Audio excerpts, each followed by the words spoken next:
Uma salva de palmas ao palestrante. Vamos lá.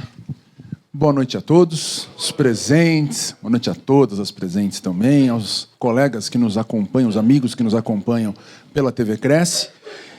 Meu nome é Gilberto Maestro Júnior.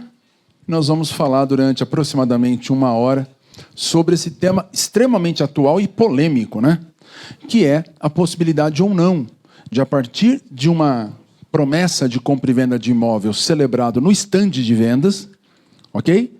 Você transferir ao consumidor, ao comprador, ao promissário comprador, o ônus, o dever, a obrigação de arcar com o pagamento da comissão ou dos honorários, para ser mais preciso, ou devidos ao corretor pela intermediação à vida, bem como pelo pagamento dessa tal taxa SAT, tão conhecida. Vamos conversar um pouquinho sobre isso. O tema é muito polêmico, o tema é muito atual. Explico o porquê que ele é atual. Ele é atual porque nós temos uma quantidade absurda, enorme, de ações no judiciário hoje, Brasil inteiro, nas quais aqueles que adquirem um imóvel na planta buscam receber de volta a devolução do que pagaram a título de comissão e a título de taxa SAT. Ok? E aí vem o grande detalhe, ou a grande cereja do bolo dessa história, que é o fato de que, pelo volume de ações e pela questão chamar tanto a atenção, não somente na área imobiliária, mas de toda a sociedade, o Superior Tribunal de Justiça decidiu mandar parar tudo. Como assim parar tudo? No Código de Processo Civil, né, nossa principal lei processual brasileira, nós encontramos uma série de dispositivos que regulam os chamados recursos extremos repetitivos. Recursos repetitivos. O que é isso? Imaginem quando, muitas vezes, chega ao Superior Tribunal de Justiça, recursos discutindo exatamente a mesma questão. Tudo bem? O que pode fazer, o que pode ser feito no Superior Tribunal de Justiça? Manda parar o processamento desses recursos que lá chegaram, seleciona-se alguns que sejam demonstrativos de tudo que se discute sobre aquele assunto, ok? E no final das contas, julga essa seleção de recursos. A decisão que for proferida nessa seleção de recursos, ela acaba sendo aplicada a todos os demais que estavam parados. É um jeito de, vamos colocar, tornar inteligente o trabalho do Poder Judiciário. Para que vão ser julgados centenas, milhares de causas de recursos iguais? São recursos que se repetem, discutindo a mesma coisa? No nosso caso aqui, chegam recursos cotidianamente, chegavam, né, ao Superior Tribunal de Justiça, ao STJ, para discutir a seguinte questão: pode ou não pode ser transferido ao comprador o dever de pagar os honorários pela corretagem imobiliária quando ele adquire um imóvel no estande de vendas? Pode ou não pode ser cobrada a tal taxa SAT? E outra, a tal da prescrição também. Quanto tempo tem esse consumidor ou este comprador para ajuizar, para entrar com a ação, para propor a ação, pleiteando essa devolução? Essas três questões, me desculpem. A primeira, quanto ao tempo, a prescrição, o prazo prescricional, o tempo que o comprador tem para ajuizar a ação pedindo a devolução desses valores. E 2, se podem ou não podem ser cobradas essas quantias do comprador.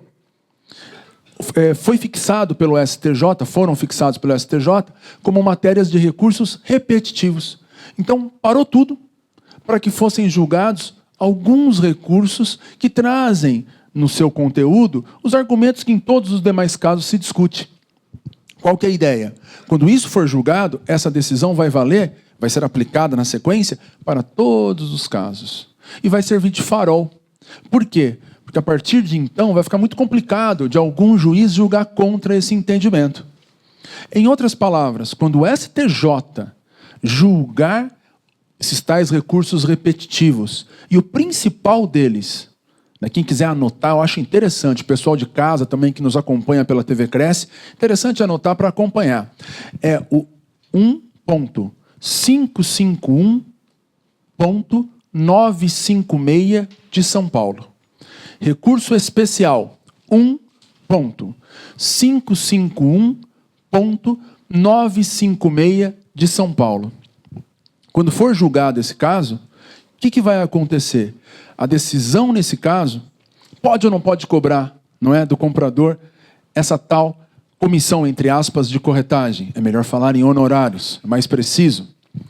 Pode ou não pode cobrar a tal taxa SAT do comprador? E por fim, quanto tempo tem o comprador para ajuizar a ação pedindo a devolução? Todas essas questões, o que for decidido nesse caso que eu dei o número para vocês, vai acabar se aplicando em todos os demais.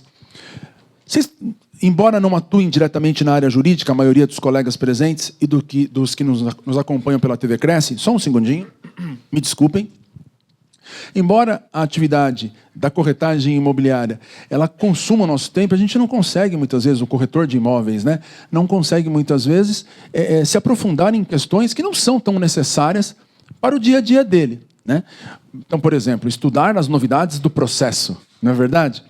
Mas vamos lá. No mínimo, todo mundo vai lembrar, eu tenho certeza, de um assunto que tomou conta dos jornais há um tempo passado, pouco tempo, que é a entrada em vigor de uma lei processual nova, do novo Código de Processo Civil, né? Esse novo Código de Processo Civil, ele traz, dentre outras novidades, que o juiz, quando ele olhar um pedido numa ação que acabou de ser proposta, e ele perceber que esse pedido contrariou o entendimento que o STJ, que o STF fixaram nos julgamentos desses recursos repetitivos. Então imagina, causa chega muito no STF ou no STJ, mesma discussão. STF ou STJ pode fazer o quê? Falar, não, vou julgar isso pelo regime dos recursos repetitivos.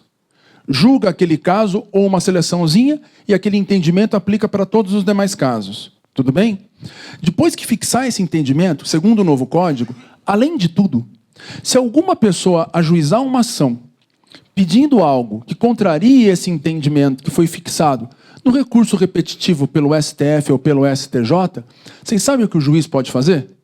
Pode simplesmente falar, não tem direito. Julga improcedente o pedido liminarmente. O que significa isso? Nem chama o réu, nem manda citar, né, o réu, nem chama o réu.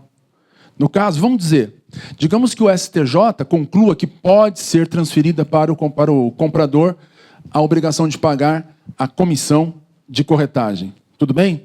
Aí, na sequência, depois desse julgamento, vem alguém e propõe uma ação dizendo que é ilegal a cobrança. Ok?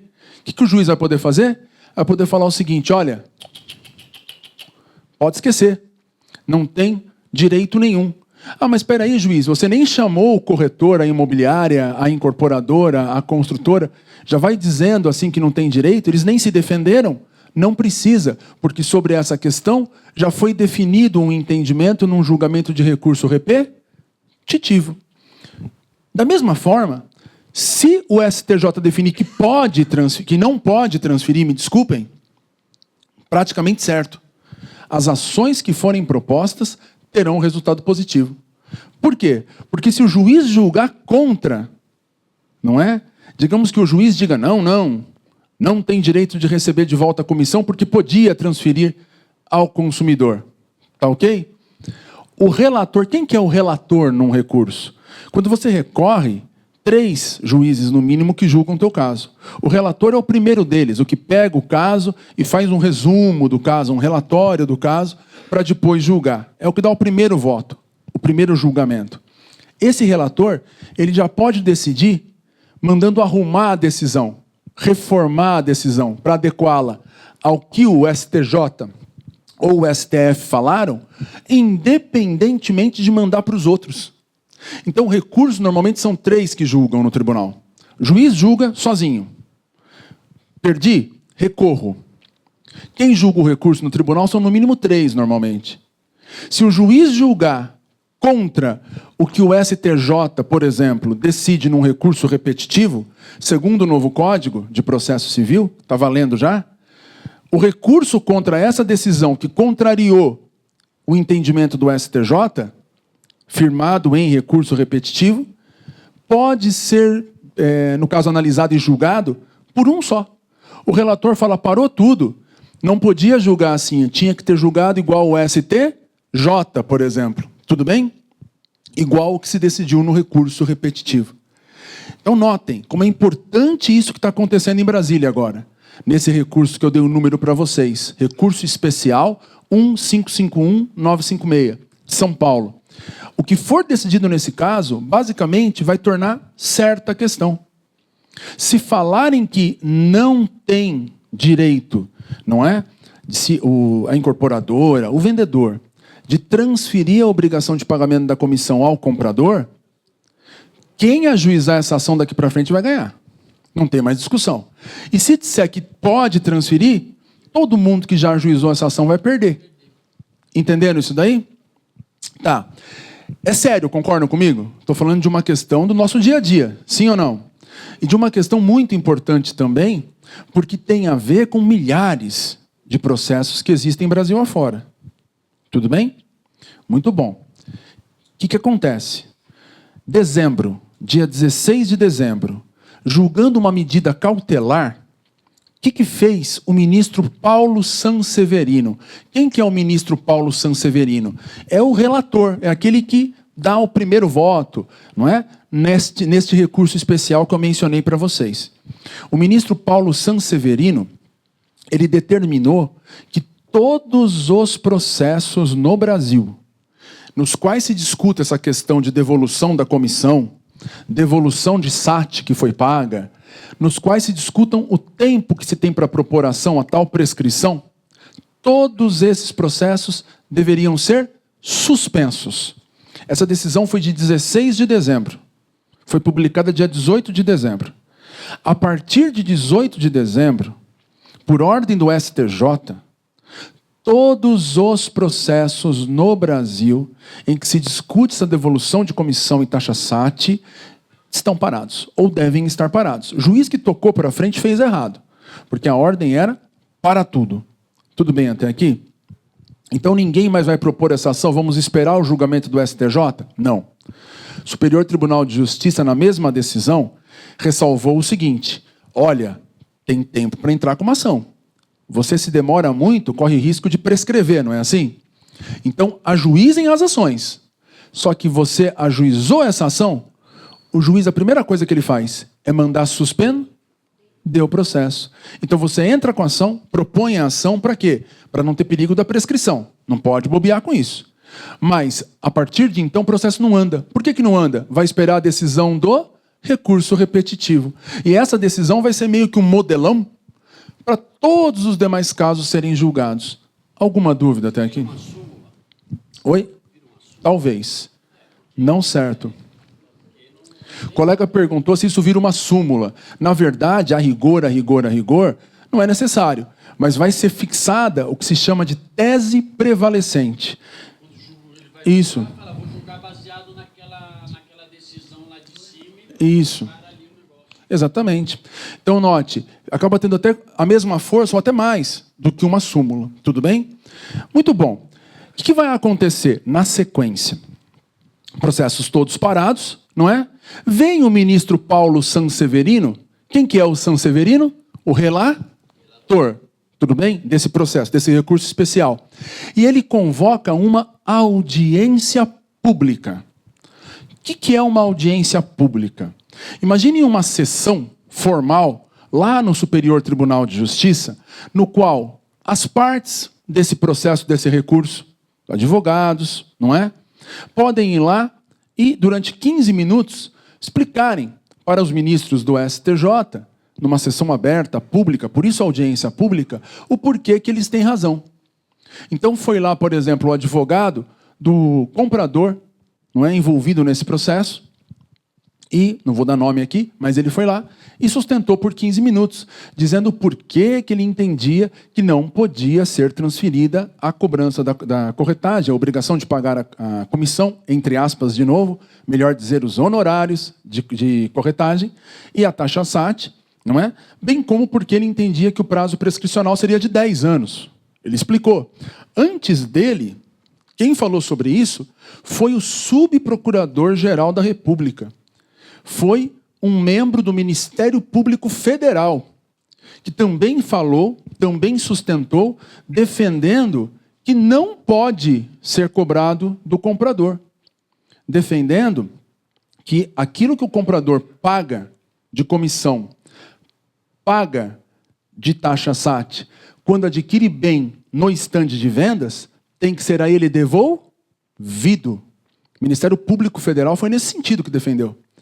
E na sequência veio, né, o presidente do CRES de São Paulo falou também, né, no sentido defendido, que estou conhecido por todos aqui. Além dele, os advogados das empresas envolvidas também sustentaram no sentido contrário, no sentido de que não, que pode sim ser transferida a obrigação para o comprador. Tudo bem? Pode cobrar comissão desse comprador, que adquire imóvel na planta no estande. E essa audiência pública continuou. Vocês têm ideia de quanto tempo demorou essa audiência pública? Foram exatamente 4 horas e 4 minutos, pelo vídeo que está disponibilizado no YouTube. Quem quiser, esse vídeo está aberto. Vocês podem assistir a integralidade da audiência pública, passando de 4 horas. E no site do CRES também tem. Né? Muito bem lembrado. Muito obrigado. Né? Então, vocês têm esses canais para assistirem. Acho que vale a pena, é interessante. Por que tiveram o trabalho de parar durante mais de 4 horas para ouvir quem quisesse falar e que fosse representativo? Por exemplo, o IDEC foi ouvido, não é? O Instituto de Defesa do Consumidor, talvez o mais combativo do Brasil, que é o IDEC, foi ouvido. Né? O COFES foi ouvido, e por aí vai. Para quê? Para que os ministros tivessem uma ideia a partir dos interessados e de autoridades no assunto, não é? Pessoas que entendem daquele assunto. Qual seria o impacto de uma decisão num sentido e de uma decisão no outro? Qual que é a decisão correta? Qual a decisão adequada? Tudo bem? Por que fundamentos? E aí foram levantados fundamentos jurídicos, fundamentos práticos, fundamentos de mercado, fundamentos de economia, tá ok? Levantaram tudo isso e os ministros agora têm esse monte de informações no processo. Quais serão os próximos passos? Julgamento. Tá ok? Aí eu pergunto para vocês. Para a atividade do corretor de imóveis, para as atividades pertinentes a operações imobiliárias no Brasil, essa questão de cobrança de corretagem, cobrança pela corretagem, né? Cobrança da tal da taxa SAT, por aí vai, em compras e vendas a partir de um estande, é relevante? É muito relevante. Né? Mas é relevante. Se é relevante a questão da cobrança, pergunto para vocês, é importante que o corretor de imóveis acompanhe o que vai acontecer nisso? Muito. E aí vem uma dica. Vocês me permitem uma dica prática? Se vocês entrarem no site do STJ, até os amigos que nos acompanham pela TV Cresce também, se vocês acessarem pelo STJ, pelo site do STJ da internet, os links de pesquisa que o site tem, então acessa www.stj.jus.br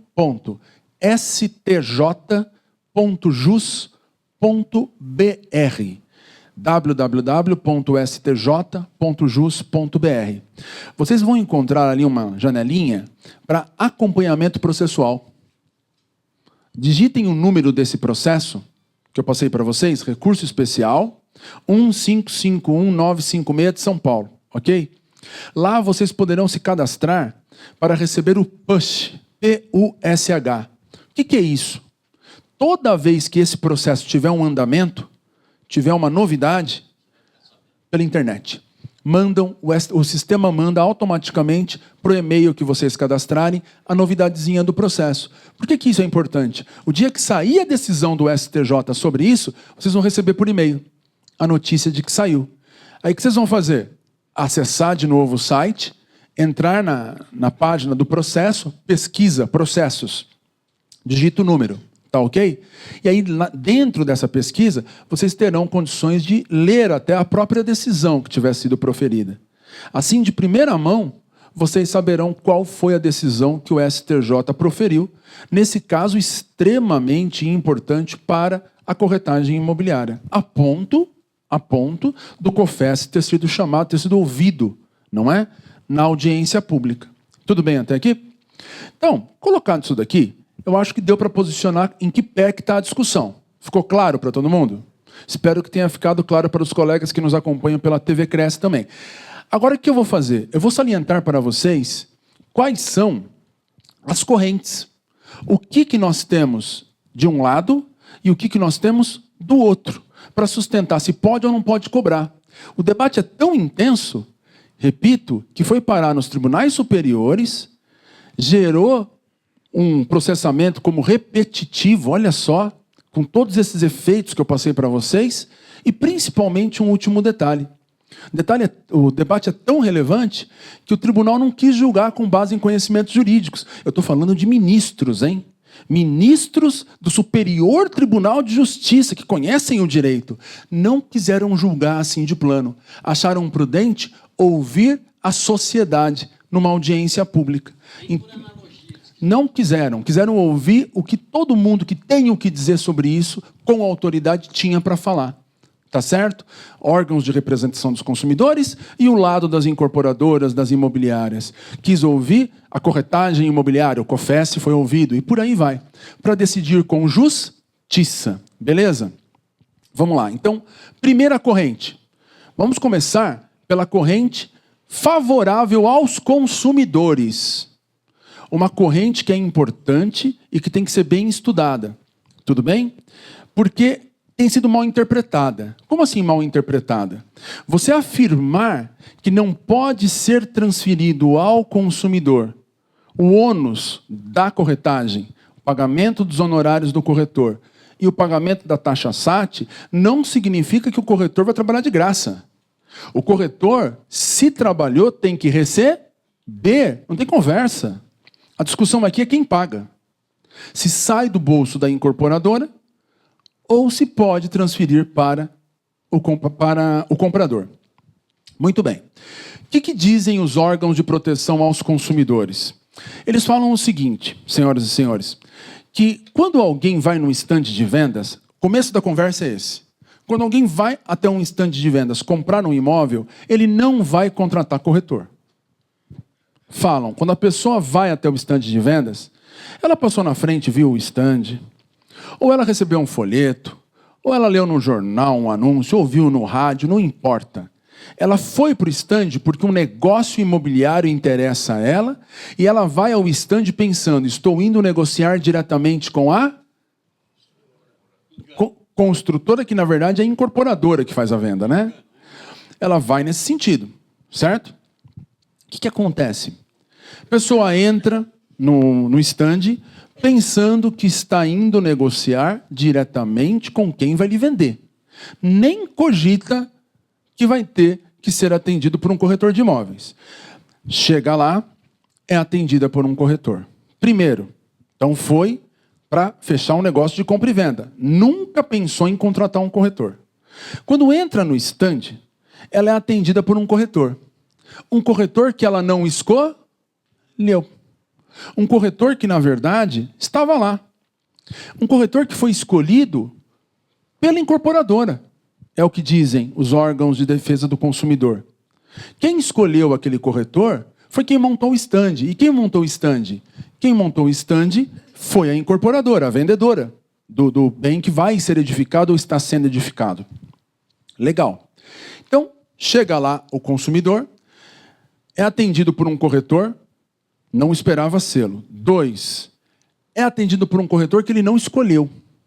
3, tem mais de um corretor no estande. E, via de regra, essa pessoa que chegou ali não pode nem escolher qual deles, porque o rodízio é estabelecido pela própria organização, não é? Estabelecida no estande. Tudo bem até aqui? Então você é atendido por um profissional que você não escolheu, sendo certo que você foi ao estande não para contratar corretor. Terceiro argumento. Quando você vai ser atendido, ou quando você é atendido, ninguém te fala, ninguém te comunica, ok? Que você terá que pagar uma comissão. Quando você é atendido, normalmente é passado para você um preço fechado. Você negocia o preço. E você somente vai ficar sabendo qual é o valor efetivamente destinado ao pagamento da compra e venda do imóvel adquirido na planta, quando vem lá na frente o quê? O contrato, o instrumento de promessa de compra e venda. Porque até então, Até então, você negociava um preço que englobava a comissão e ninguém te falou isso. Ok? Quando você vai fechar o negócio, descobre que, na verdade, daquele valor todo que você havia aceito pagar pelo bem, um certo percentual não integra o preço. Aí você pergunta, mas por que você, consumidor? Por que o contrato traz este valor inferior? E a resposta é, a diferença refere-se à comissão e taxa SAT. Só nesse momento. Ou seja, falta transparência. E falta boa-fé também. Por que dizem que falta boa-fé?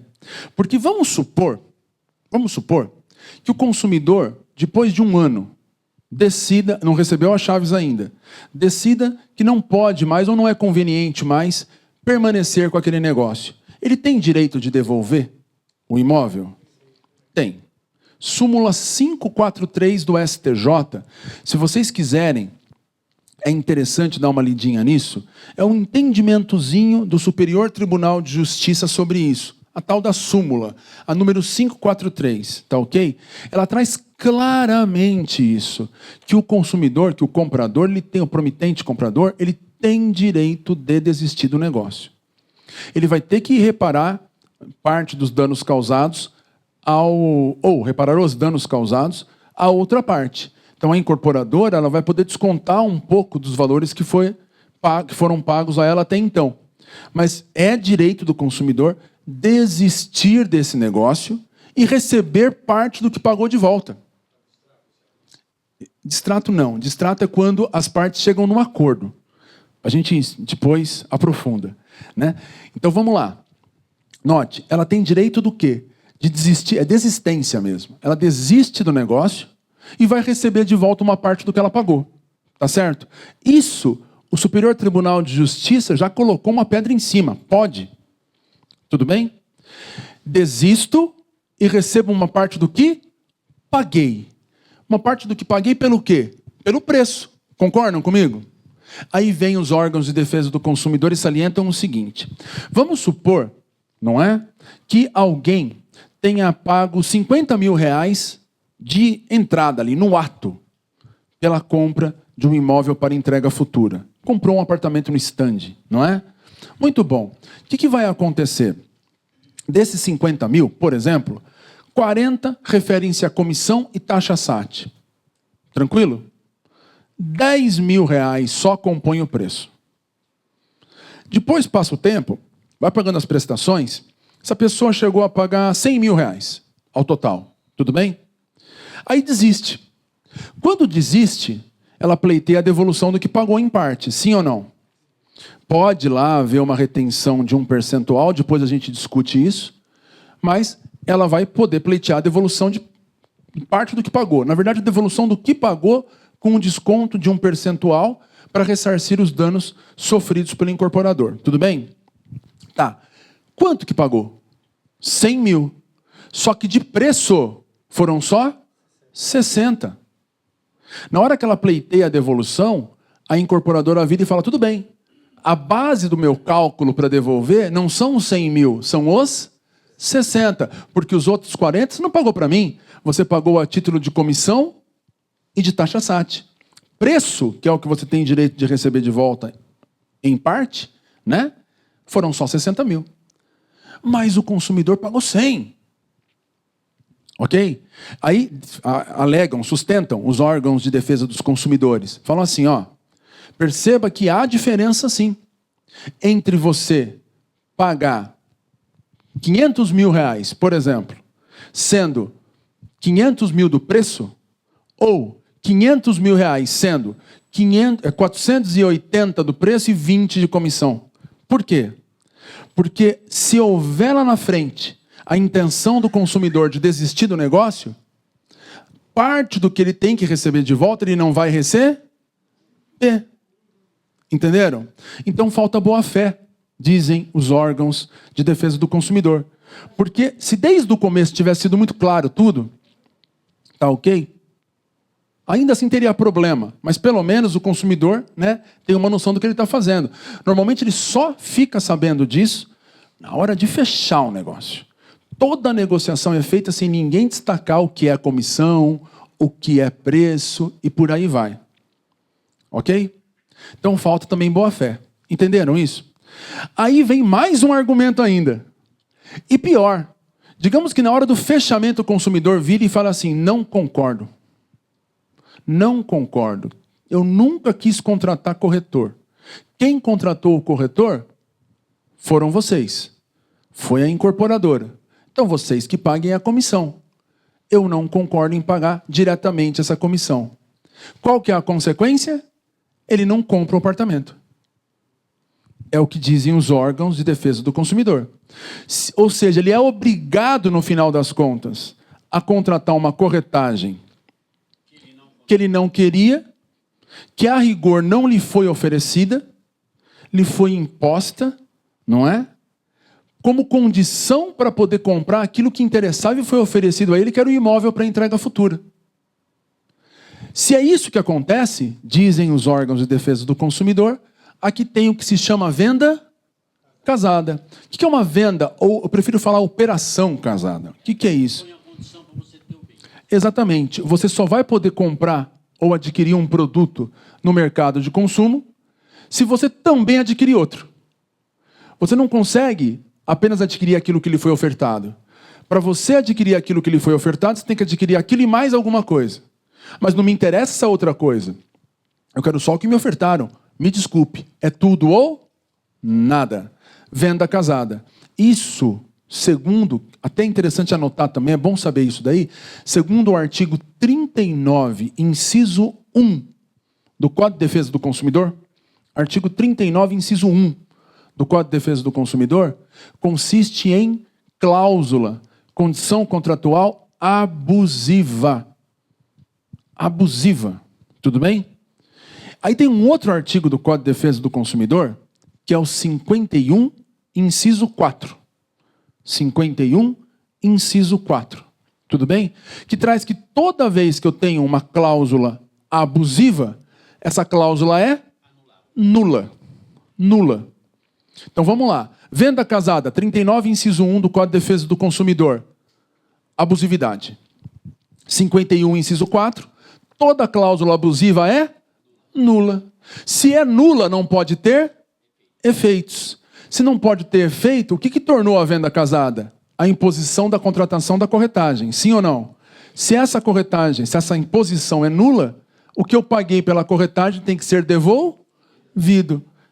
Essa é a principal fundamentação de todas essas ações que vocês encontram aí. Entenderam por quê? Só um segundinho. Beleza. E na sequência, vem mais um argumento ainda.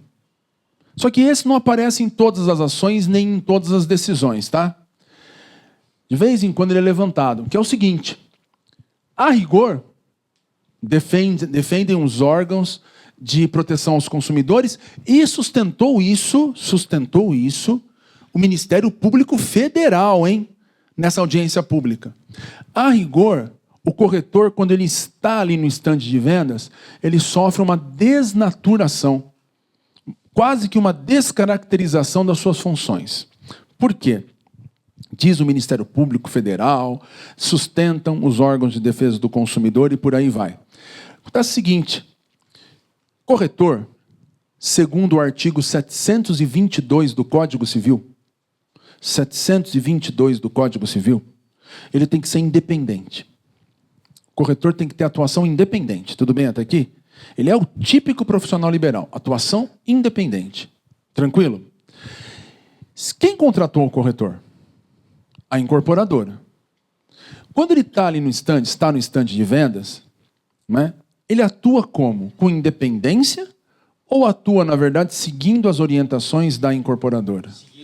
Se ele segue as orientações da incorporadora, ele está ali para intermediar, né, de um modo, vamos colocar assim, voltado para ambas as partes do negócio? Ou ele está ali para seguir as ordens, ou as orientações, pelo menos, da incorporadora, para fim de, ao final, o negócio sair do jeito que ela quer? Porque se a resposta for positiva a essa pergunta, e é o que afirmam órgãos de defesa do consumidor e o próprio Ministério Público Federal, né? Pelo menos falou isso, mutatis mutandis, na audiência pública. O que nós temos? Nós temos, no final das contas, um profissional que não é que não é autônomo. Eles equiparam, não é, o corretor, nessa situação, a um preposto da incorporadora. E ao ser preposto da incorporadora, ele não está ali fazendo intermediação. Completa o IDEC. O IDEC fala muito nisso. Nesses casos não tem aproximação. E a aproximação útil é talvez a principal característica de qualquer contrato de intermediação. Eu vou mediar. O corretor é um grande mediador, tudo bem? Importantíssimo na sociedade. E ele deixa de ser quando trabalha no estande de vendas. Ele está ali muito mais para atender o interesse da incorporadora do que para mediar interesses, com independência, buscando uma solução ideal, adequada. Tudo bem? Olha, vou chegar lá. Olha a lista de fundamentos. Eu vou parar por aqui que tem mais, tá? Mas esses são os principais. Olha que lista de argumentos que os órgãos de proteção ao consumo, né, ao consumidor, que o próprio Ministério Público Federal e por aí vai, sustentam para dizer, gente, não pode transferir para o consumidor a cobrança, o pagamento, melhor dizendo, da comissão, dos honorários de corretagem, nem da taxa SAT. Transferiu, abusividade. É abusivo, é nulo. É nulo, tem que devolver. Belezinha? Entenderam isso? Então, essa primeira corrente, fechou? Vamos agora para a corrente do lado das incorporadoras? Vocês me permitem? Tá, para a gente depois comparar os argumentos, e aí eu vou deixar por conta de vocês a conclusão, né? Vamos lá? Segunda corrente. Corrente do lado da incorporadora. Pessoal que nos acompanha pela internet também, vamos juntos. Seguinte, primeiro, corretor de imóveis devidamente inscrito no Cresce, ok? Está atuando na intermediação de negócio imobiliário.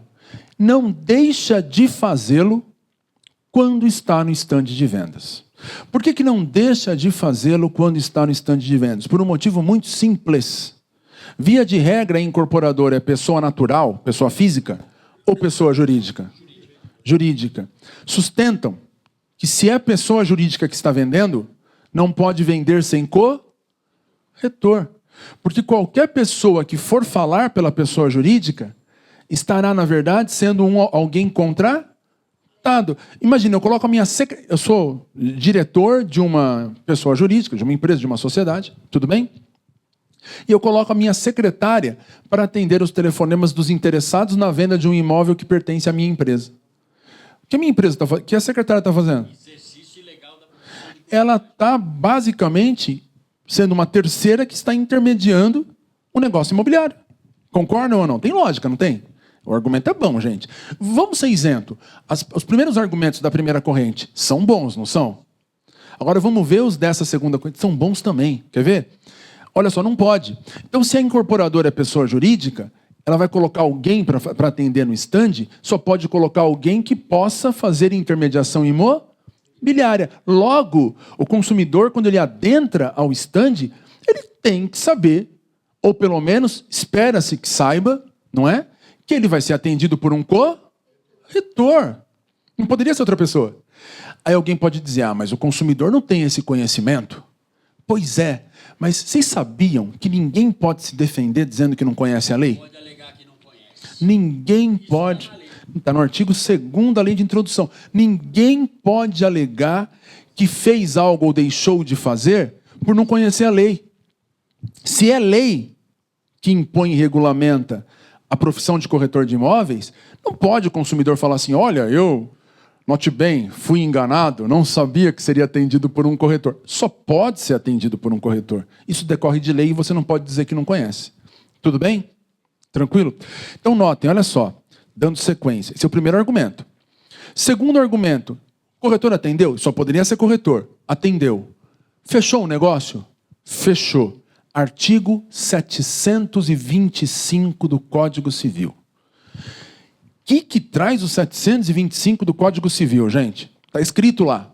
Que toda vez que simplificando, obviamente, o texto, toda vez que o corretor fechar o negócio, em resumo, toda vez que dá mediação desenvolvida pelo corretor obtiver-se resultado útil. Qual que é o resultado útil numa compra e venda na planta? Assinar o contrato, não é? Obtido o resultado útil, ponto. O corretor faz jus ao recebimento da comissão. Tudo bem? Terceiro argumento. Esse negócio de não poder transferir a obrigação do pagamento da comissão ao comprador, ele também é um pouco duvidoso, criticável e deve ser repensado. Por quê? Porque o que traz a lei? A lei não traz que a comissão tem que ser sempre paga pelo vendedor. Traz que quem paga a comissão é quem contratar o serviço do corretor de imóveis. Tudo bem? E outra coisa, independentemente disso, então, se quem contratar paga o corretor, pode ser que um comprador tenha que pagar a comissão. Vou dar um exemplo clássico para vocês de hipótese na qual o comprador deve a comissão. Vocês querem ver? Sai do stand, mas olha só. Chega alguém no escritório de vocês, né, e contrata um de vocês para procurar um imóvel com tais características visando a aquisição. Isso é muito incomum? Não. Oi? Sim, mas acontece, não acontece? De repente você não tem esse imóvel na sua carteira. Você sai para a rua para prospectar, para levantar. Você encontra o imóvel, negocia. Quem vai te pagar a comissão a rigor? O comprador. Né? O vendedor acaba pagando, né? Porque você acaba negociando, o vendedor paga na prática. Mas, a rigor, você pode cobrar do comprador. Porque quem contratou o teu serviço foi o comprador. Não é impossível acontecer de você chegar ali e o cara falar, tudo bem, eu vendo o meu imóvel. Você encontrou o imóvel perfeito para aquele cliente que lhe procurou. Tudo bem?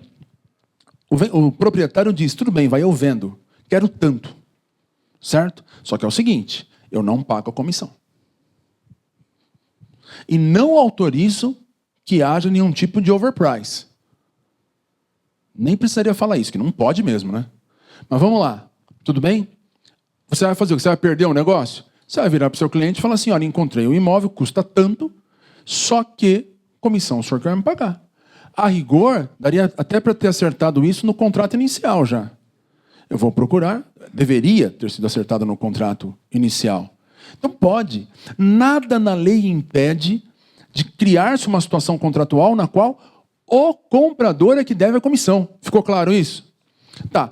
Mas isso não tem nada a ver com o stand, Gilberto. O stand, o comprador entrou lá de vontade própria.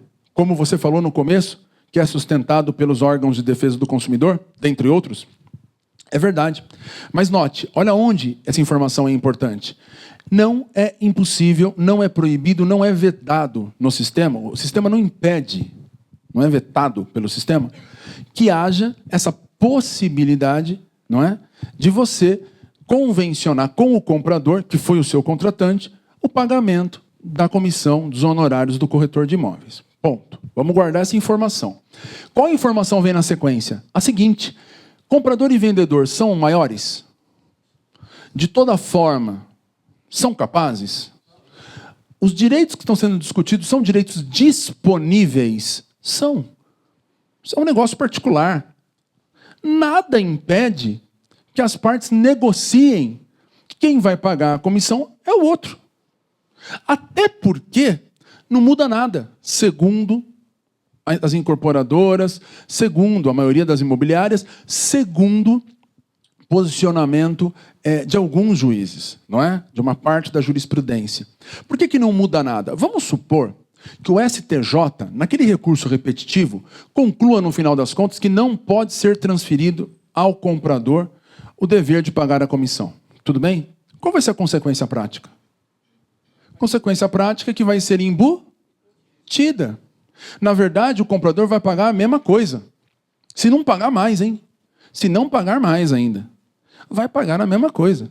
A única diferença é que, na verdade, ele está sabendo o que daquele total que ele pagou vai para a imobiliária, vai para os corretores, o que daquele total que ele pagou vai para a composição do preço. Ponto. Há alguns argumentos que se levantam que também são facilmente rebatidos ou rebatíveis pelas incorporadoras, imobiliárias, etc. Tem gente que fala assim, ó, mas aí há um problema fiscal, né? Porque se eu faço essa operação, o que eu estou fazendo? Diminuindo o valor do preço. Diminuindo o valor do preço, tem repercussão tributária, sim ou não? 2, segundo ponto, incorporadora economiza, né? Segundo ponto, se a incorporadora recebe um valor maior, aumenta o tributo, sim ou não? Tá, e se ela paga para o corretor, ela também gera uma outra consequência tributária, sim ou não? Tá. O resultado fiscal é o mesmo, no final das contas, de você desdobrar e o comprador pagar direto para um e para outro? Não. Como é que se rebate isso? Quem tem que reclamar disso não é o consumidor. Quem tem que reclamar disso é o fisco. O consumidor não tem legitimidade, interesse para reclamar isso daí. Aí tem consumidor que fala assim, nação, e se não fosse só isso, o meu prejuízo está no fato de que, lá na frente, se eu for vender esse imóvel para comprar outro, ou mesmo que eu for vender esse imóvel apenas, e eu vender pelo preço que eu paguei, tá ok? Eu vou acabar tendo que pagar imposto por lucro imobiliário, imposto por ganho de capital, não é isso? Por quê? Eu comprei por 500, vendi por 500, só que no contrato, e isso foi para a matrícula do imóvel, consta que eu paguei 480. Tudo bem até aqui? Se eu vender por 500, vai constar que eu tive quanto de ganho de capital? 20 mil. Sobre 20 mil eu pago 15%, imposto de renda. Tem gente que fala isso na ação. E como é que as incorporadoras rebatem tranquilamente? Rebatem dizendo o seguinte, pode parar. O regulamento do imposto de renda permite que na hora que você vai lançar, na hora que você for lançar, não é? O valor da aquisição do imóvel, você já lance também somando a ele o valor da comissão. Ou seja, não muda nada. Entenderam os argumentos, né? E o principal é esse, viu, gente? Pode parar, são particulares, convencionaram e outra. O que não poderia, de jeito nenhum, é o corretor vai receber comissão do vendedor. Tudo bem até aqui? Chega no stand, ele cobra de novo do comprador. Isso não pode. Tá ok? Mas não é o que acontece. Ninguém está cobrando a mais. Você não está virando para o cara e falando assim, você quer, olha só o que seria venda casada, segundo as incorporadoras. E tem lógica, hein? Vamos ver? Te ofereci por 500 mil apartamento no stand. 1 milhão, vai. Ofereci por 1 milhão apartamento no stand para vocês. Tudo bem até aqui? Vocês querem comprar, certo? Aí na hora de fechar eu falo, só que é o seguinte, você foi aceita a proposta, o senhor vai comprar. Só que para comprar, o senhor tem que me pagar mais 100 mil reais de honorários de corretagem. Ou mais 60 mil de honorários de corretagem. Tudo bem até aqui? Você fala, não, pera um pouco, mas eu ofereci 1 milhão, você me pediu 1 milhão, fechei um negócio, você quer cobrar mais agora? O negócio é o seguinte, amigo, ou paga 1,60 milhão, ou não vai ter negócio. Aí sim, você teve um negócio fechado, só que na hora do vamos ver mesmo, de concretizar, foi imposto como condição para que aquilo viesse a ter resultados positivos, que você celebrasse um outro contrato. Entenderam? Aí é prejudicial, aí aumentou o preço, aí houve venda casada. O que não existe, certo? Quando, olha só, você está pagando exatamente a mesma coisa que desde o começo ofereceu pagar, desde o começo ele foi posto como preço, tá certo? Só que na hora de documentar apenas se fez a cisão. Embutido ou separado, você no final paga a mesma coisa. Aí não tem venda casada, né? E mais,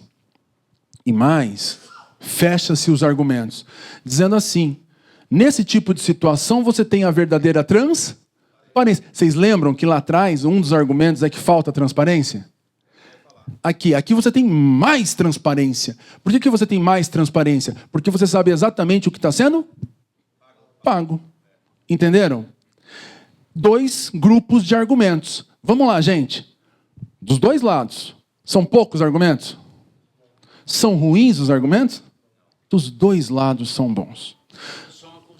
Quando eu tenho argumentos bons em 2 sentidos, um um conjunto de argumentos que acaba levando à conclusão de que você não pode transferir ao comprador o encargo ou o dever de pagar a corretagem, ou pagar pela corretagem imobiliária, pagar pelo SAT, certo? Um outro grupo de argumentos, em especial sobre a corretagem, que também é bom e conduz à conclusão contrária, que podem sim convencionar as partes, que caberá ao comprador o pagamento dessa comissão de corretagem. Quando você tem dois grupos de argumentos muito bons que levam a conclusões díspares, qual que é o reflexo natural disso nas decisões judiciais? As decisões são unânimes? Não. E aí vem o grande problema. Se vocês pesquisarem as decisões judiciais proferidas há muito tempo já, mas podem pegar as recentes, antes da suspensão dos processos, sobre essa questão de poder ou não se cobrar do consumidor que adquire imóvel na planta o pagamento da comissão de corretagem, vocês vão encontrar várias decisões dizendo que pode e várias decisões dizendo que não pode. Não, casos idênticos. É porque cada juiz pensa de um jeito. Alguns juízes entendem que aquela primeira corrente está certa, que tem venda casada, que não tem transferência, que violou boa-fé, portanto há abusividade, tem nulidade, tem que devolver o dinheiro. E tem juízes que dizem o contrário, que dizem, olha, não, espera um pouquinho, não mudou nada.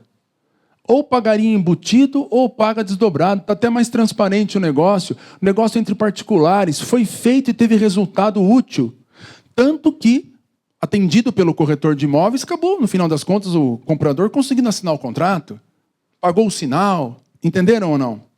Nós temos duas correntes nos julgados. Aí vocês poderiam me falar assim, mas Gilberto, você está falando de uma cidadezinha do interior, né? Ou em lugares diferentes. Então, se ajuiza uma ação em São Paulo, tem uma decisão, se ajuiza em São Bernardo, tem outra. Ou indo para o interior, mais fácil, porque juízes menos experientes, né? Então, o juiz de uma cidade, por exemplo, como Paraguaçu Paulista, julga num sentido, e outro de Avaré julga em outro sentido.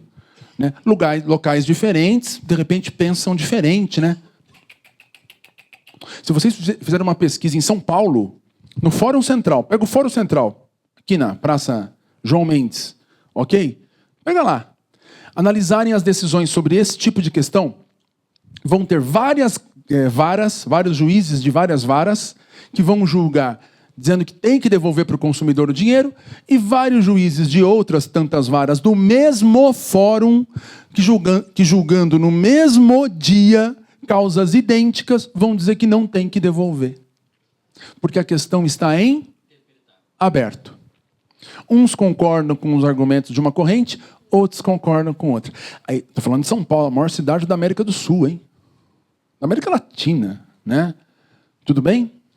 Para quem é paulista, a maior cidade do mundo, né? E por aí vai. É ou não é? É isso daí. Ser paulista em brasão e em pergaminho é ser vencido e cair em pé, né? É ser vencido, mas cair em pé. Vamos lá, resumindo o poema. Então, no duro, é isso que acontece. Você vai ter essa discussão toda. Aí alguém pode me falar, Gilberto, tudo bem, já é complicado existir essa incerteza no Poder Judiciário sobre uma questão tão importante, né? Em São Paulo. Mas, com certeza, o tribunal, aqui de São Paulo, o Tribunal de Justiça, tranquilo, tem uma posição certa. Os recursos acabam sendo úteis porque todos os processos acabam com o mesmo tipo de decisão, não é verdade? Se vocês pegarem, vou dar dois exemplos rápidos, dando nome aos bois. Se vocês pegarem os recursos julgados pela 4ª Câmara de Direito Privado, qual que é a conclusão, normalmente? Que não tem direito o consumidor de receber de volta a comissão. Porque é lícito, pode sim ser cobrado do consumidor o pagamento da comissão de corretagem. Pode-se transferir ao consumidor essa obrigação de pagar a comissão de corretagem. Tudo bem até aqui? 4ª Câmara. 3ª Câmara do mesmo tribunal tem até súmula interna, no sentido de que não pode transferir.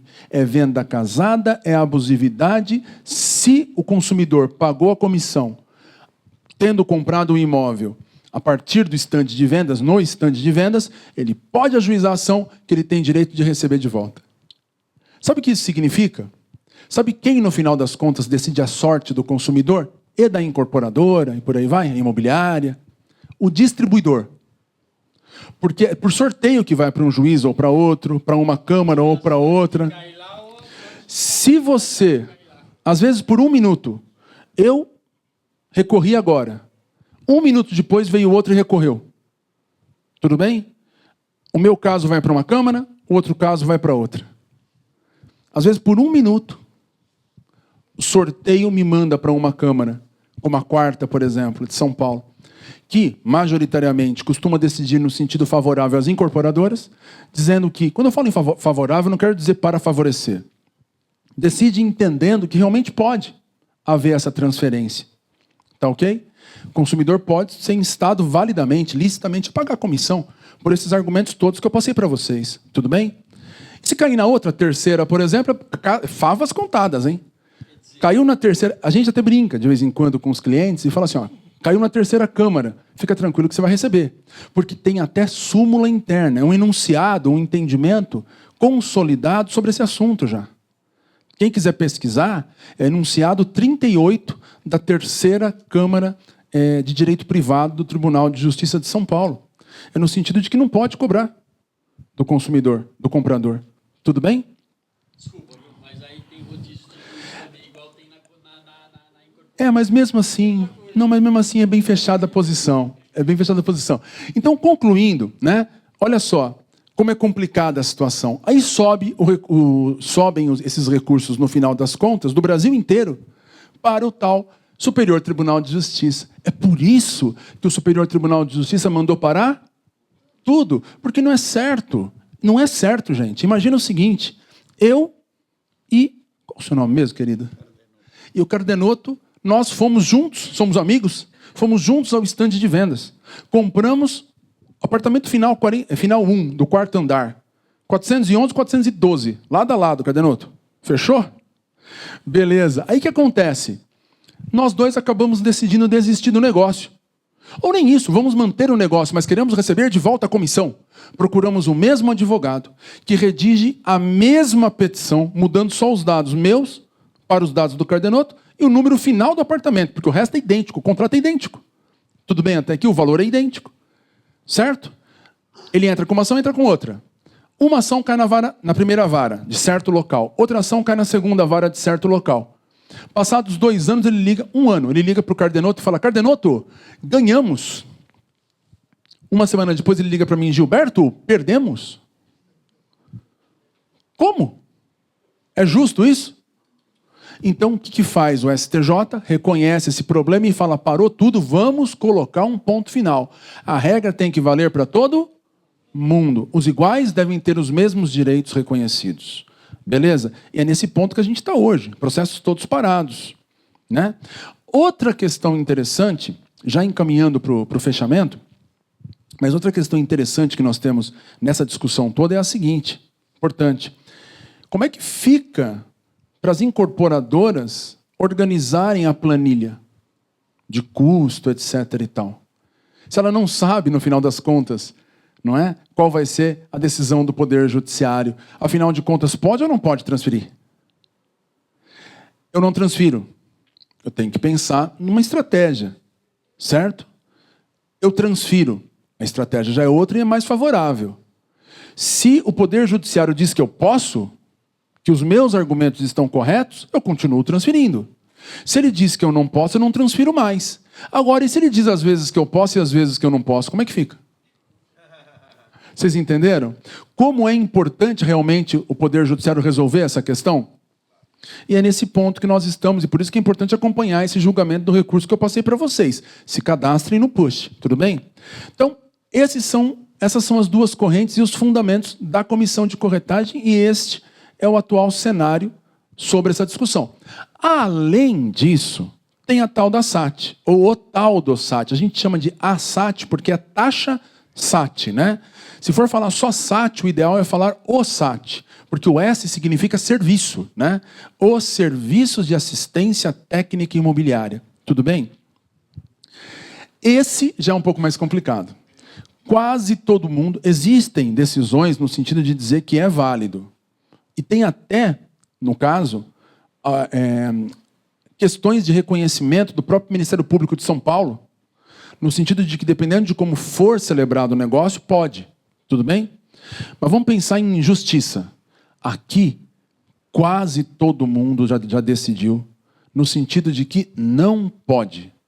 Cobrar o tal do SAT já fica complicado. Qual que é o problema maior de cobrar o tal do SAT? O que significa SAT? Serviço de assistência técnica imobiliária. Quem aqui já trabalhou em instante de vendas?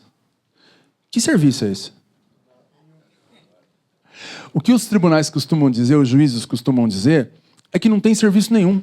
Que serviço? Não, elaboração do contrato. Elaboração do contrato é obrigação do vendedor.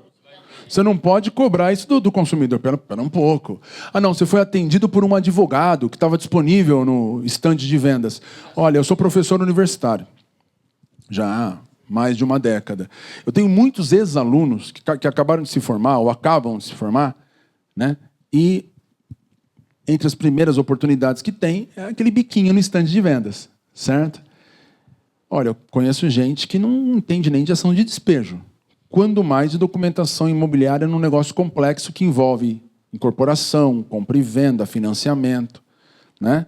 2, a gente sabe também que eles vão com aquela cartilha pronta para informar exatamente nada, não é?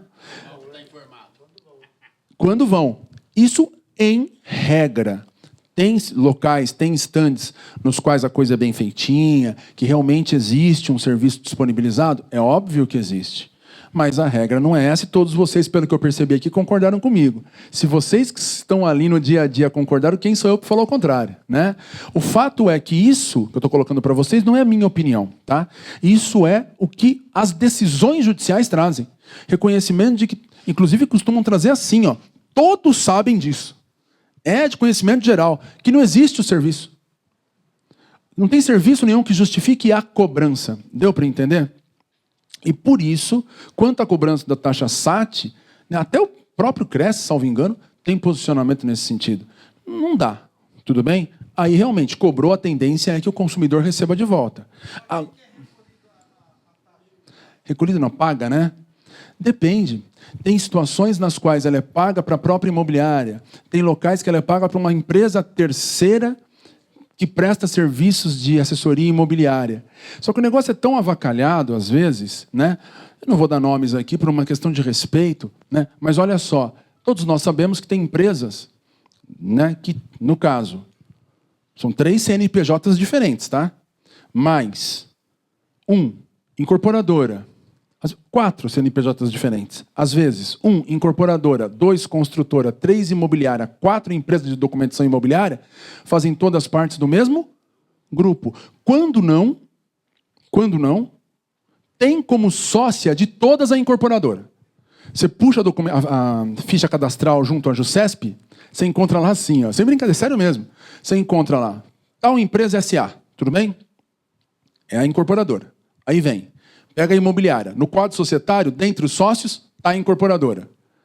A empresa de documentação imobiliária. Dentre os sócios, está a incorporadora. Entenderam? Espera um pouquinho.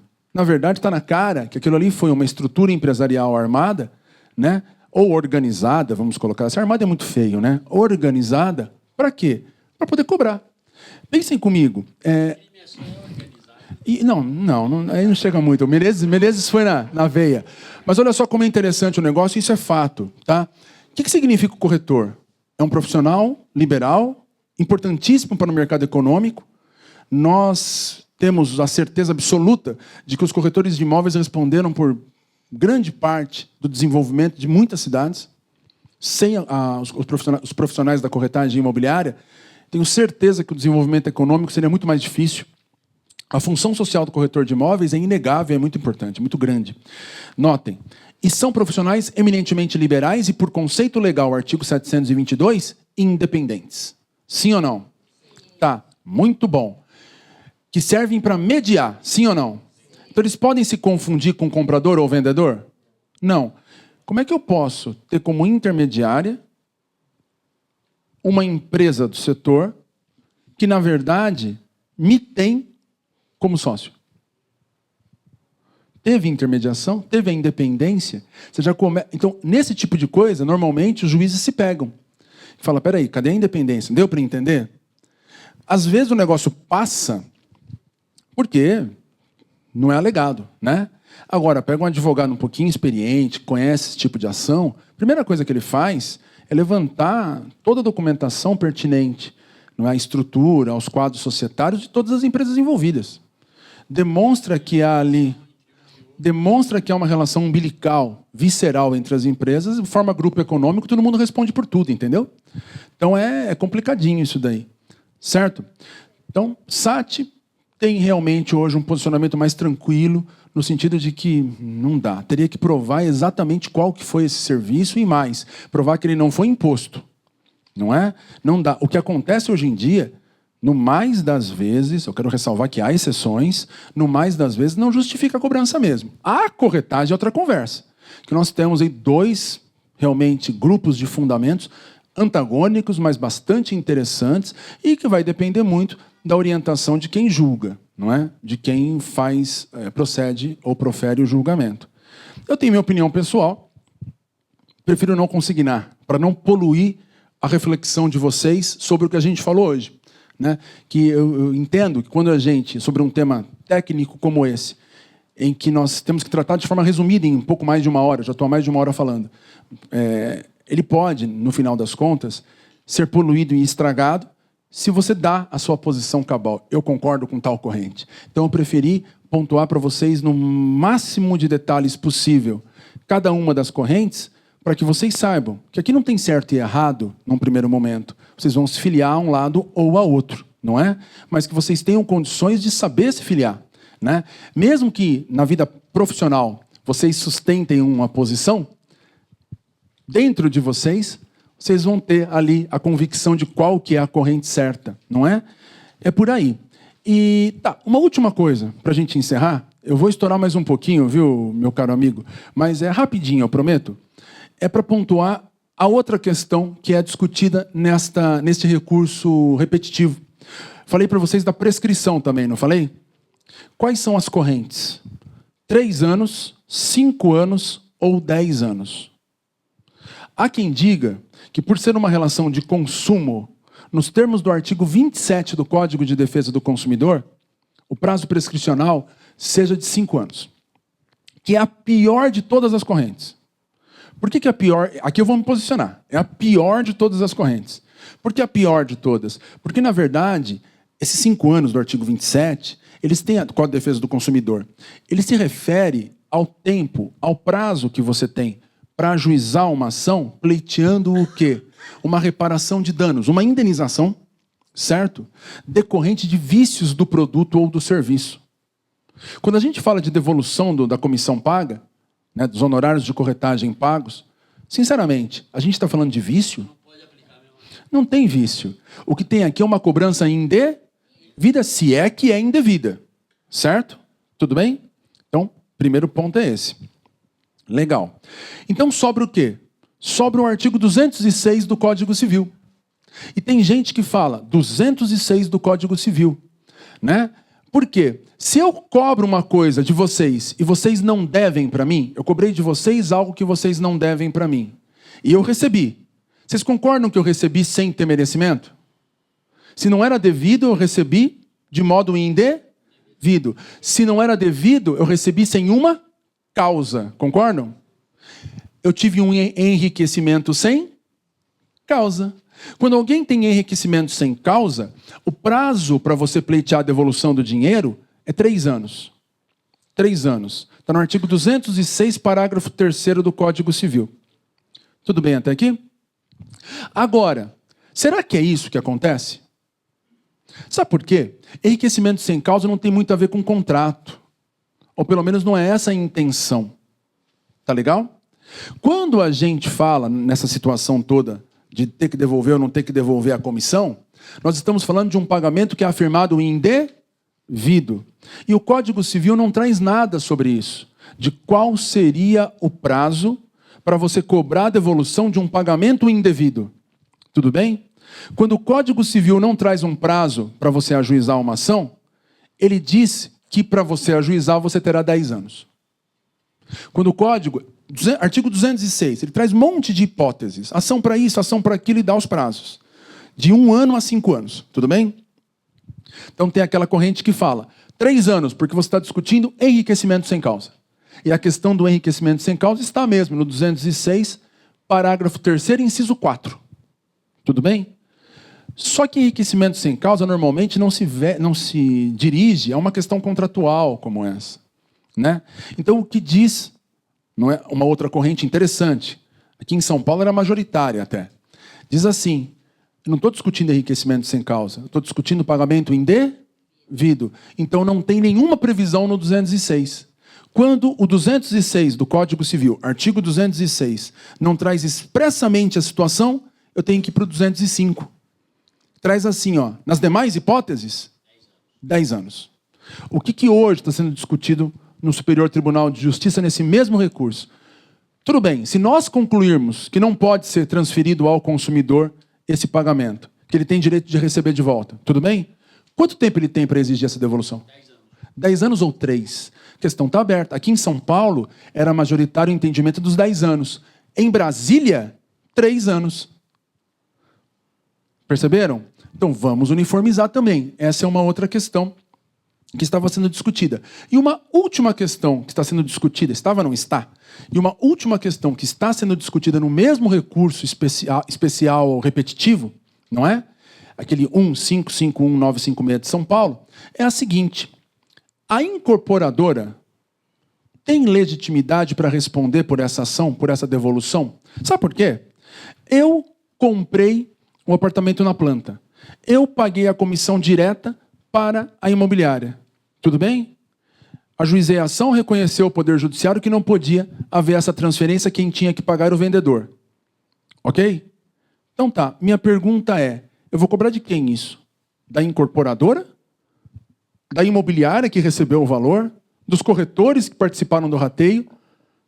Normalmente a incorporadora vem na defesa e fala o seguinte: eu não recebi nada da comissão. Como é que eu tenho que devolver uma coisa que eu não recebi? Entenderam o argumento ou não?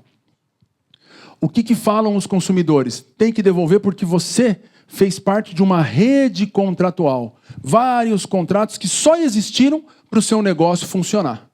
Tudo bem? Então você também responde. Aqui em São Paulo, é consolidado o entendimento no Tribunal de Justiça de que a incorporadora tem que pôr a mão no bolso e devolver a comissão. Será que tem mesmo? Essa é a outra questão que está sendo discutida no Superior Tribunal de Justiça. Então, se vocês acompanharem esse processo, que tende agora a caminhar para o julgamento, esse recurso, façam esse acompanhamento. Vocês, em primeira mão, ficarão sabendo, afinal de contas, primeiro, pode transferir ou não, pode cobrar ou não a comissão e a taxa SAT do consumidor. Uma coisa e outra. 2, se puder, quantos anos ele tem para propor a ação pedindo a devolução sob pena de prescrever? Terceiro, se puder, dentro desse prazo prescricional, pergunta-se, afinal de contas, a incorporadora responde pela devolução ou quem tem que devolver é quem recebeu? Entenderam? São essas 3 perguntas que o Superior Tribunal de Justiça está aí para responder para nós. E nós esperamos que responda logo, para que se resolva essa celeuma toda. Há outros argumentos ainda de um lado e de outro, tá ok? Só que eu acho que torna muito cansativo a gente continuar falando. Essa matéria, eu costumo ministrá-la num curso de 4 horas, no mínimo. No mínimo, às vezes, tem um outro formato do curso, tem 8 horas com a gente falando só desse assunto. Comissão de corretagem e taxa SAT a partir das vendas no stand. Mas eu acho que nessa horinha e 20 quase, que eu estou aqui falando, deu para dar uma resumida, não deu? Ficou... Vamos abrir agora. Ficou satisfatório? Mesmo? Me coloco na sequência à disposição de vocês para as perguntas que forem necessárias, tá bom? Muito obrigado. A corretora Sandra Elizabeth Mendrone, de São Paulo, Zona Leste, faz uma pergunta ao Dr. Gilberto. Gostaria de saber por que estão vinculando a SAT aos honorários dos corretores, se os mesmos não participam desta taxa. Não recebemos nada, mas se o cliente se recusa a pagar, quem paga o pato são os corretores. Detalhe, a SAT é de 0,88 e a comissão que pagam aos corretores é de 0,85, mais prêmio. Se houver, o prêmio é pago pelo incorporador. Se o senhor puder fazer alguma manifestação para a nossa corretora Sandra. Lógico. De onde ela é? São Paulo. Sandra, primeiro, obrigado pela pergunta. Eu fico envaidecido com a sua participação. Simples assim. O corretor não pode pagar, não é? Pela posição, para alguns, diria eu, para a maioria dos estudiosos do tema até correta, do consumidor de se recusar a pagar por um serviço que não é prestado. É simples assim. Esse desconto que é feito do corretor, segundo o meu entendimento, é indevido e o corretor pode depois pleitear, inclusive judicialmente, o ressarcimento desses valores, a devolução desses valores. Por quê? Porque se há um contrato no qual resta prevista uma condição de pagamento de comissão e você alcançou o seu objetivo com a conclusão daquele negócio, o valor da sua comissão tem que ser aquele que você contratou. Você não pode ter que dividir os riscos do negócio com aquele que lhe contratou. Aqui não cabe ao corretor como que reparar ou como que dividir os riscos no que se refere ao lucro almejado pelo vendedor, pelo incorporador, a partir de um simples fato, da constatação do exercício de um regular direito para quem assim defende, do comprador que se recusou a pagar um valor de uma taxa que ele entende indevida. Então, note, essa conta não pode sobrar, não pode ser carreada ao corretor. O corretor tem direito de postular esse valor, a devolução desse valor indevidamente descontado. Ok? Boa noite. Parabéns, viu? Muito obrigado, ministro. Esse assunto é realmente polêmico. Intrincado, você já devia ter né? alertado. Mas é engraçado. É uma discussão tão grande, mas tão grande, mas tão grande, mas só tem uma coisa que ninguém nunca fala nada. O comprador, independente da forma e da maneira como vai ser feito, ele sempre vai pagar a comissão. Sim.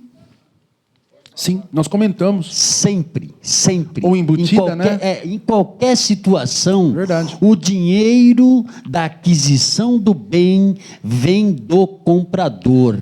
Então, ele, de qualquer forma, ele vai pagar a comissão. Existe um outro ponto, também a má-fé do comprador. Sim. Porque eu já cansei de ver o comprador tá no negócio e o outro fala, vai lá, compra e depois nós vamos entrar na justiça e pegar o dinheiro de volta. A má-fé, há uma reciprocidade em relação à má-fé da incorporadora na omissão desta situação quando ele se apresenta no estande de venda e do próprio comprador, porque ele, antes de fazer o negócio, é emitido um contrato para ele. Ele não paga antes do contrato. Primeiro ele tem um contrato e naquele contrato tem todas as regras. É um pacto entre as partes, entendeu? Então é complicado essa má-fé. Concordo plenamente. O que acaba acontecendo aqui, né, é que muitos, mas muitos mesmo,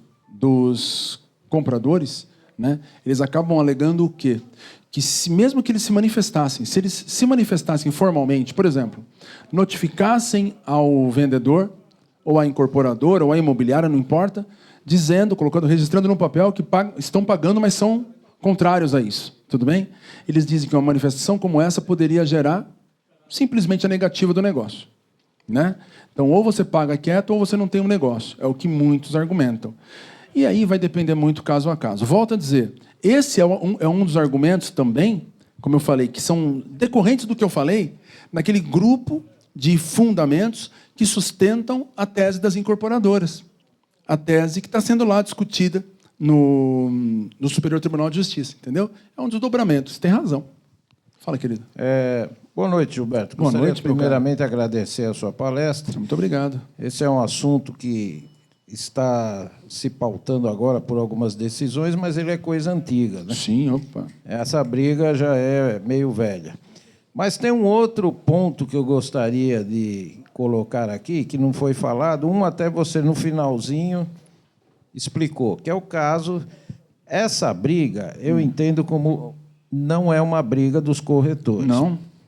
Porque Concordo o com você. corretor está no plantão, está vendendo o imóvel, ele está trabalhando, ele tem total direito de receber por esse trabalho. Opa, com certeza absoluta. O que tem que se decidir, provavelmente, numa finalização, é a quem compete a responsabilidade se tiver que cobrar de um ou de outro. Mas Perfeito. o corretor trabalhou, tem que ganhar, ponto final. Perfeitíssimo, perfeitíssimo, concordo. O outro ponto que eu queria colocar aqui é o seguinte: você acabou de verificar numa pergunta da colega Sandra, que ligou aí, falando que a comissão é 0,088.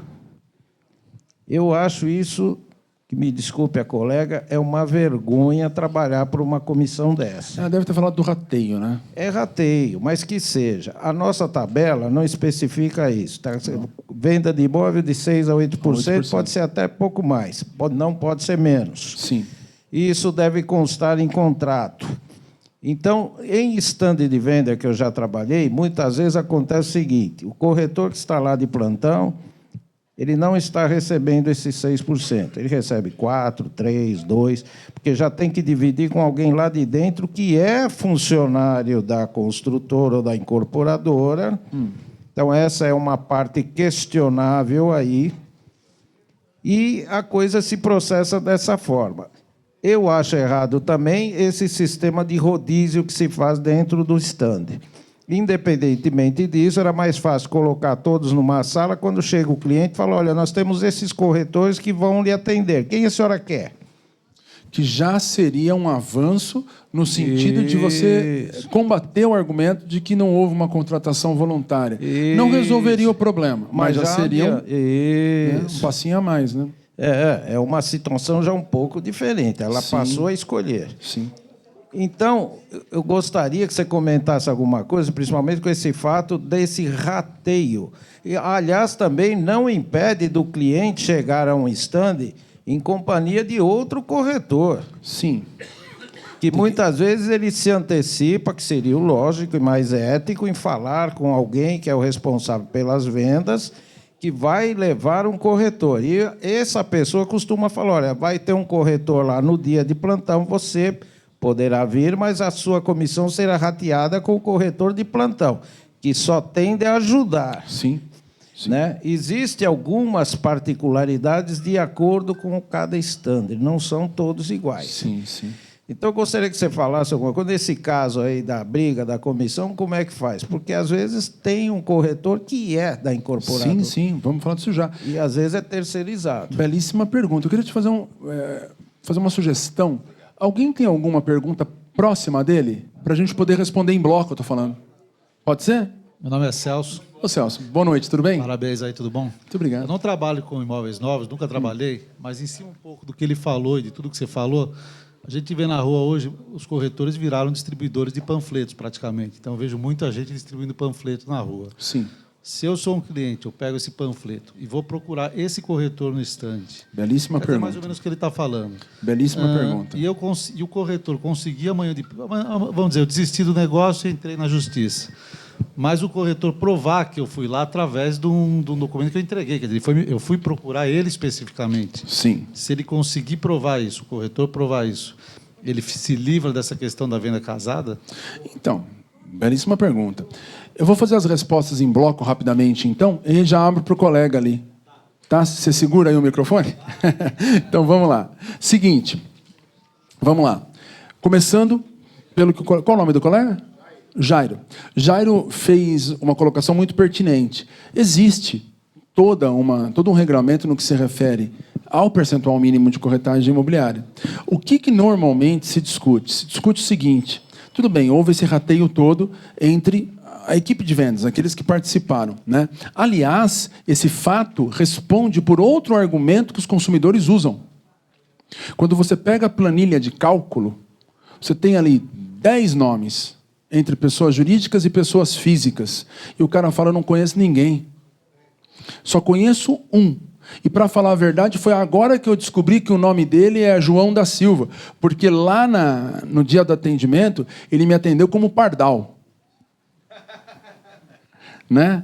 Então isso, entenderam? Um apelido, né? Isso compromete a transparência. Outra, eu paguei comissão para quem nem conheço. Como me prestou serviço, entendeu? Mas, voltando. Quanto à questão do rateio. Se o total da comissão, não é?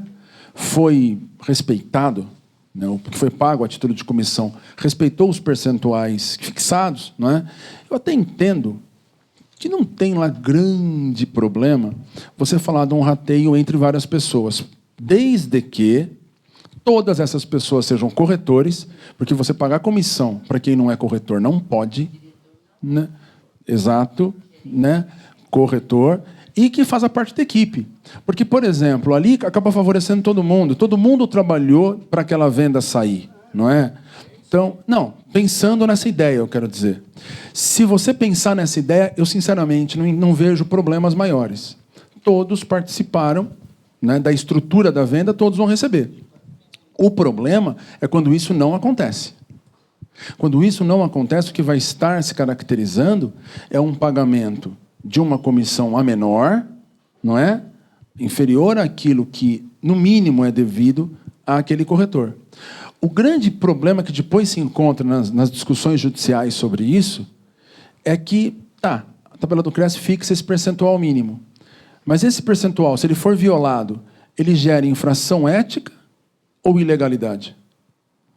Se for infração ética, você vai conseguir discutir a questão deontologicamente, aqui no CRES.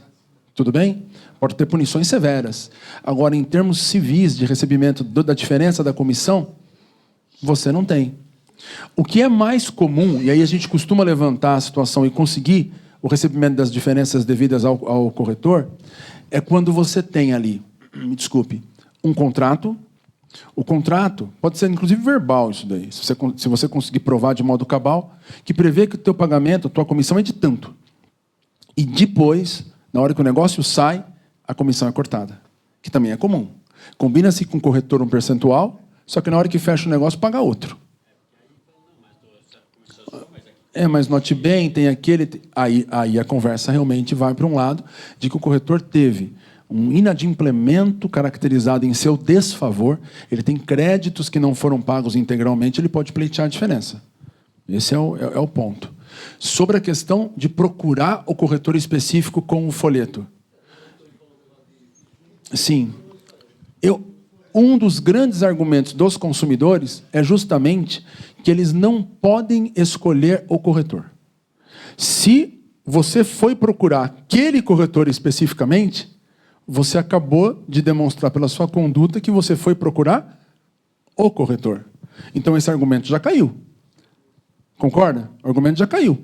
Esse primeiro argumento de que você não tem a liberdade para contratar, morreu.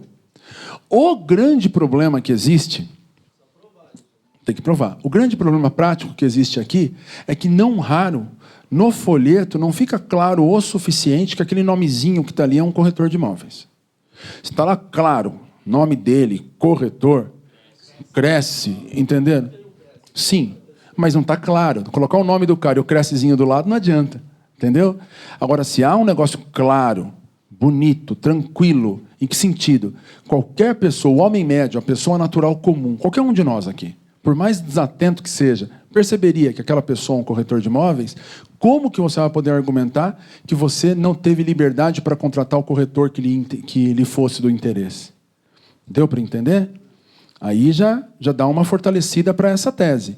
Há, inclusive, decisões judiciais, né, justamente fundamentadas nisso, na prova de que a pessoa procurou exatamente aquele corretor, tudo bem? E por isso, segundo apontou o juiz na decisão, ele considerava como indevida a devolução. Porque houve ali o claro sinal de que você quis conscientemente contratar um corretor. Agora, eu não posso negar. A verdade é você. Também há decisões que dizem que não tem nada a ver uma coisa e outra. Porque, no final das contas, você continuou indo até o stand e não teve intermediação nenhuma. Entendeu? Aí tem aqueles outros, todos os argumentos que a gente colocou aqui para sustentar a posição pró-consumidores, favorável aos consumidores. Certo? Queridão, fala. Eu que te agradeço. Muito obrigado pela pergunta. Qual o seu nome mesmo? Fábio. Fábio, manda. Sou Fábio de Guarulhos. Opa, terra boa. Quero te agradecer pela essa brilhante palestra. Agradecer também ao Cresce, a liderança, né? Eu que agradeço. E eu fiquei com uma dúvida quando você disse sobre esse recurso repetitivo do STJ. Também é matéria desse recurso quanto não só os valores da comissão ou do SAT, mas do que o comprador já pagou, ou isso já é outra história? Você acaba passando por esse assunto, mas não é o objeto do recurso. O objeto do recurso é, primeiro, tem ou não tem, aliás, é lícito ou não, é válido ou não essa operação de transferência da cobrança ao consumidor. Ponto. Segundo, tanto da SAT quanto da corretagem, os honorários de corretagem. 2, prazo prescricional. 3, a questão última que nós destacamos, pertinente... Caramba! Pertinente à responsabilidade da incorporadora. Se a incorporadora responde pela devolução da comissão e do SAT. Ok. Tá. Eu anotei uma outra coisa aqui que o senhor falou, quanto a distrato e desistência. Perfeito, que é a pergunta do Roberto, meu quase xará, Gilberto, Roberto. Desde já agradeço. Vou entregar o microfone aqui. Muito obrigado, querido. Distrato acontece quando ambas as partes sentam na mesa para conversar, para distratar. Quando a gente fala nessa ação, na verdade não é um distrato. Você está buscando efetivamente, não é, a resolução do contrato, não é? Porque a extinção do contrato, mas não é um distrato, é um desfazimento, seria uma resilição unilateral. É resilição unilateral. Quando há um motivo, então, por exemplo, houve atraso da obra, e você vai pleitear a extinção do contrato porque houve um motivo dado pela incorporadora. Aí vira uma resolução. Qual que é a diferença de resolução e resilição? Resolução é quando você pleiteia a extinção do contrato, tendo por fundamento o descumprimento de uma obrigação da outra parte. Inadimpliu. Tudo bem? Quando você pleiteia sem nenhum fundamento, baseado apenas na sua vontade e na autorização que a lei te dá para tanto, se chama de resilição. Então, essas ações que estão costumeiramente sendo ajuizadas, desistindo o comprador do negócio e querendo receber de volta preço, comissão e tudo mais, elas buscam a resilição do contrato. Legal? O distrato é quando senta na mesa para negociar. Lembrando que outra discussão que também chegou-se a entabular foi a seguinte: eu posso pleitear a devolução da comissão e da taxa SAT sem desistir do negócio? Eu continuo com o negócio, só quero de volta a comissão e taxa SAT. E o posicionamento majoritário é que pode. Isso pode, não é? A discussão é, você tem direito à devolução ou não? Entendeu? Respondeu, querido? Obrigado. Agora é você, né? Sim. Qual é o seu nome mesmo? Sérgio. Sérgio, muito obrigado pela paciência. Que é isso. Eu que agradeço a presença aqui, tá? Nós temos uma campanha pelo Cresce sobre contratação para comprar, vender ou alugar contrato de um corretor de imóveis. Sim, a campanha institucional, né? Exatamente. Desenhinho. Exatamente. Muito bom. Eu quero trabalhar um pouco em cima disso, em relação à contratação, que tanto o vendedor contrata o corretor para vender o imóvel dele, quanto o comprador também contrata o corretor para poder procurar o imóvel para ele. Sim, falamos disso. Certo? Isso nós já falamos, eu vou falar um cenário aqui um pouco completo para depois ir por partes. Sim. Agora, onde eu quero chegar é o seguinte: você falou de transparência e muitas pessoas questionam que o imóvel, o comprador, ele pode não comprar o imóvel por saber que ele vai pagar a comissão e não sei o quê. Eu tenho um ponto de vista sobre isso bem assim, bastante claro. Manda. O comprador, ele sabe que ele vai comprar um imóvel, ele tem despesas com coisas de prefeitura, documentação e tudo mais. Isso ele sabe que ele tem. Ele não desiste de comprar o imóvel por causa disso. Sim. Então, eu acho que ele usa um pouco de expertise. Por quê? Porque a lei dá esse direito, vamos falar assim, essa brecha para ele poder entrar depois e querer, ele entra por essa janela para poder malandrear um pouco e pegar de volta o dinheiro. Sim. Você entende? Sim.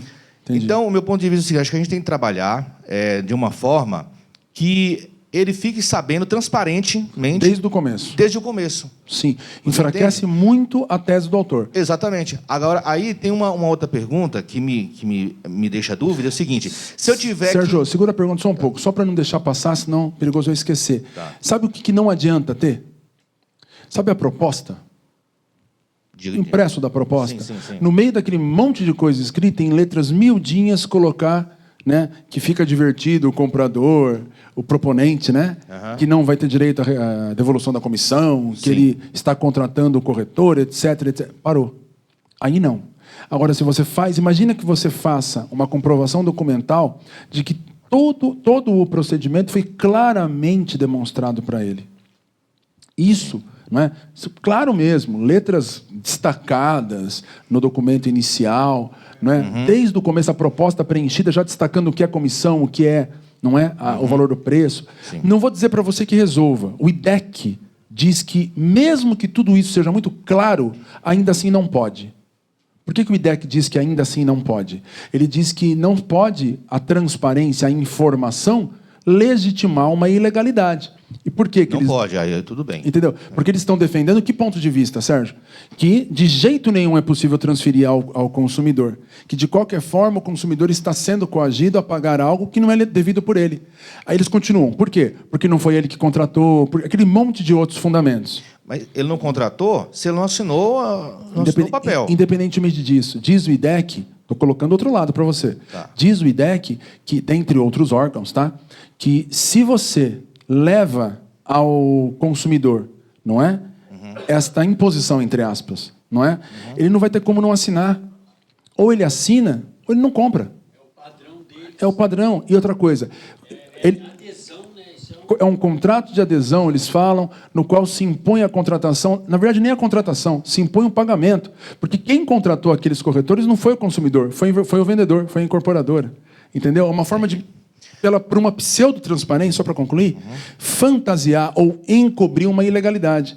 Então, note, há quem, mesmo diante de todos esses cuidados, ainda diga que não poderia, tudo bem? Tem direito o consumidor de receber de volta. De outro lado, são vários argumentos, não são? Sim. Esse procedimento que você sugeriu, ele já derruba uns 2, 3.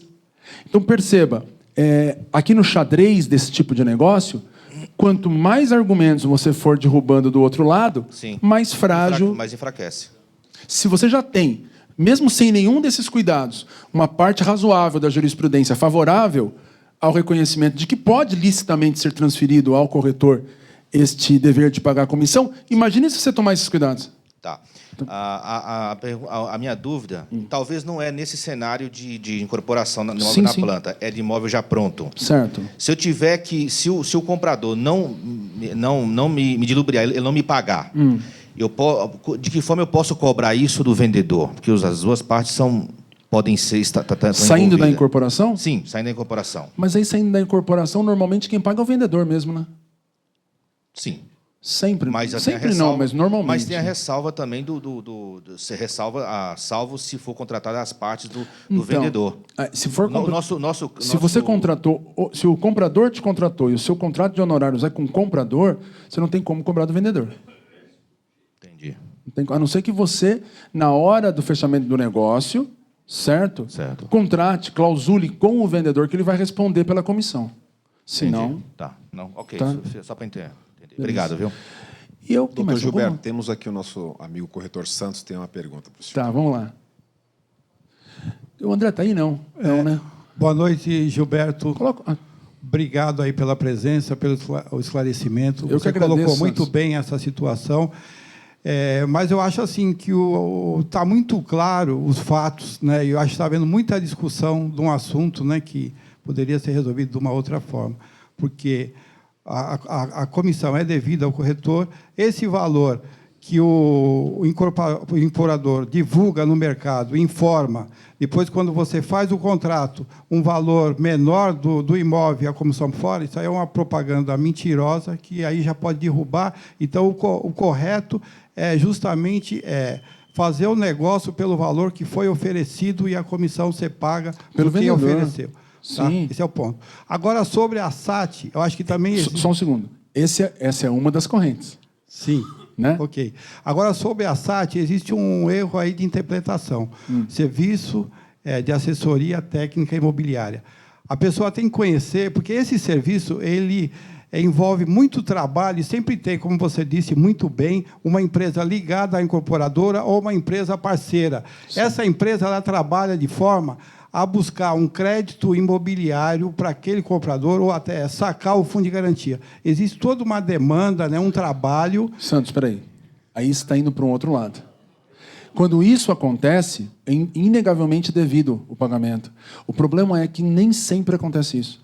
Mas, na maioria dos casos, quase 100% buscam financiamento na compra por um imóvel e na planta. Então, mas nem sempre acontece isso. Se você demonstrar que houve um serviço específico, conseguir demonstrar, olha, houve um serviço específico, está aqui, ó, o serviço foi exatamente esse, foi feito, foi... É outra coisa. Está justificado, deu causa à cobrança. Isso, né, então? Isso, entendeu? O problema é que normalmente, Santos, parece brincadeira, mas é verdade, normalmente não tem.